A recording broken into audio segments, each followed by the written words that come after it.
साथियों, अभी 27 जनवरी 2026 को एक महत्वपूर्ण घटना घटित हुई है। भारत और यूरोपियन यूनियन, जिसके 27 मेंबर देश हैं, उन दोनों के बीच फ्री ट्रेड एग्रीमेंट हुआ है।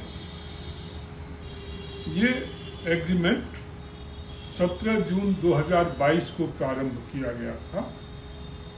वार्ता इसके लिए शुरू की गई थी और उससे पहले भी हालांकि चल रही थी, परंतु 17 जून 2022 से दोबारा जो है यूरोपियन यूनियन ने एक इनिशिएटिव लिया और इस पर चर्चा हुई। और इतने लंबे नेगोशिएशन के बाद यहाँ पर जो एग्रीमेंट हुए हैं, एक फ्री ट्रेड एग्रीमेंट हुआ है, दूसरा इन्वेस्टमेंट प्रोटेक्शन एग्रीमेंट हुआ है, तीसरा एग्रीमेंट ऑफ जियोग्राफिकल इंडिकेशन, ये GIS जिसे बोलते हैं, इस ढंग से 3 जो है एग्रीमेंट भारत और यूरोपियन यूनियन के बीच हुए हैं। ध्यान देने की बात है कि यूरोपियन यूनियन के पास 27 देश हैं और ये जो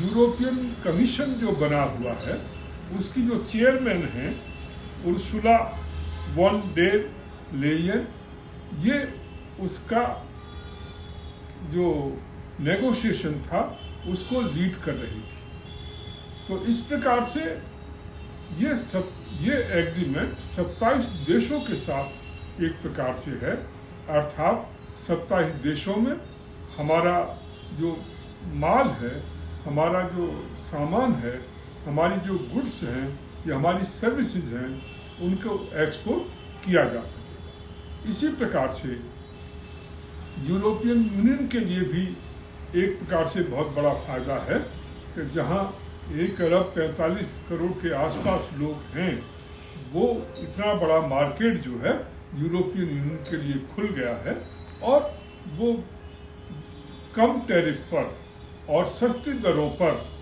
अपना सामान यहाँ पर भेज सकेंगे।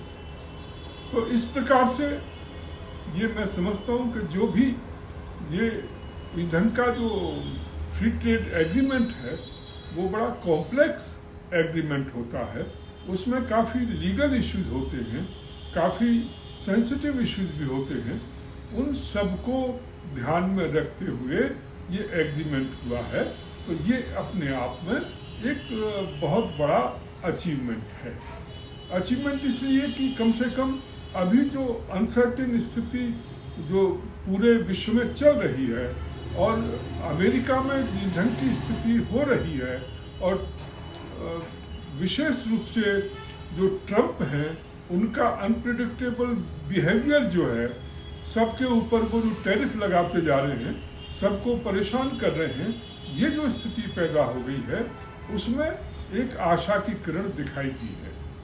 और मैं समझता हूँ यदि ये संबंध अच्छे होते हैं तो कम से कम उसका एक प्रभाव ये भी होगा कि वहाँ से जो भारतीयों को वापस भेजा जा रहा है UK से या दूसरे देशों से, ब्रिटेन से और दूसरे देशों से, शायद उस पर जो है कंट्रोल लगे और वहाँ पर जो हमारे इंटेलेक्चुअल जो हैं या जो पढ़े लिखे जो बच्चे हैं, नौजवान हैं, उनको जाने का भी मौका मिलेगा। तो इस प्रकार से एक जहां हमें रोजाना ऐसी खबरें सुनाई देती हैं कि आज जो है अमेरिका ने इतने इंडिया के लोगों को, भारत के लोगों को निष्कासित कर दिया, उनको हथकड़ी बेड़ी लगा करके भेजा गया है, उनको गिरफ्तार कर लिया गया है, इतनी कंपनियों ने इतने लोगों की नौकरियां खत्म कर दी। तो इस ढंग का जो माहौल चल रहा है, एक अनिश्चितता का वातावरण, एक ह्यूमिलिएशन का वातावरण, अमेरिका में जो स्थिति हो रही है उसको ध्यान में रखते हुए एक पॉजिटिव हो सकता है, उतना बड़ा स्टेप ना हो, परंतु फिर भी अपने आप में एक स्टेप है सही डायरेक्शन में। शायद उससे भारत की इकोनॉमी के लिए भी, भारत के जो नौजवान हैं जो जॉब लेना चाहते हैं, बाहर काम करना चाहते हैं, बाहर जाना चाहते हैं, उसके लिए भी एक मैं समझता हूँ शायद अच्छी खबर है। वैसे भारत जो है, भारत और EU या यूरोपियन यूनियन, उन दोनों के बीच में जो साझेदारी है जो बिजनेस की या व्यापार की, वो 120 बिलियन के आसपास है। 120 यूरो जो है, यूरो 120 बिलियन जो है, वो उतना ट्रेड जो है इन दोनों देशों के बीच में गुड्स को लेकर के होता है। ये जो भारत का जो ट्रेड है, जो टोटल ट्रेड है, उसमें से 11.5% है। इसी प्रकार से भारत जो है यूरोपियन यूनियन का 9th लार्जेस्ट ट्रेडिंग पार्टनर है। और इस रूप में जो यूरोपियन यूनियन का जो टोटल ट्रेड है, उसमें 2.4% जो है इंडिया और उनके बीच में ये होता है। सर्विसेज के क्षेत्र में भी 59.7 बिलियन का ट्रेड 2023 में हुआ था, जो कि अब 30.4 बिलियन से बढ़कर के 59.7 बिलियन हो चुका है।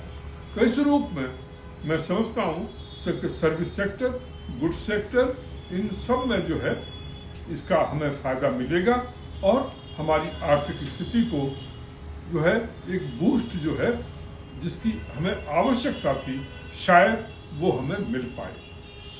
साथियों, इस वीडियो को शेयर करिए, कमेंट्स करिए और अपना सजेशन भी दीजिए। अधिक से अधिक साथियों में इस वीडियो को शेयर करिए। साथ ही QR कोड लगा हुआ है, उसके माध्यम से राष्ट्रवान पार्टी को आर्थिक सहयोग करिए, जिससे कि पार्टी मजबूत होकर आपके मुद्दे उठा सके। बहुत बहुत धन्यवाद।